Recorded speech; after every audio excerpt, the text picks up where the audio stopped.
დღესაც იგივე მოხდა ფაქტიურად, უბრალოდ უფრო რაღაც კანონის ჩარჩოში ჩაჯდა მოსამართლე და მოისმინა წინა მოსამართლებმა საერთოდ არ მოისმინეს ბრალდების მხარე და ამან ერთი პატივი დაგვდო, რომ მოისმინა დაზარალებულის ამბავი, რაზე მიაყენეს ეს სტატუსი და როგორ გაუსწორდნენ საბას, როგორ აწამეს, როგორ ცემეს, როგორ ემუქრებოდნენ, რომ გააუპატიურებდნენ.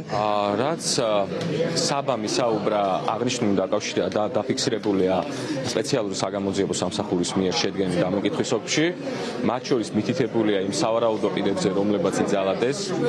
ჩვენ დიდი იმედი გვაქვს, რომ სპეციალური საგამოძიებო სამსახური უკვე აქტიურად დაიწყებს საგამოძიებო და საპროცესო მოქმედებების ჩატარებას, თუმცა რა თქმა უნდა, ეს იმედი საფუძვლიანი არ არის, ვინაიდან მსგავს შემთხვევებში დღემდე არც ერთი დამნაშავე მოძალადე პოლიციელი არ არის დასჯილი. მიუხედავად იმისა, რომ საქმეზე არსებობს არაერთი პირდაპირი ხასიათის მტკიცებულება, არა მარტო მოწმეების სახით, არამედ მათ შორის ვიდეო ჩანაწერების სახითაც.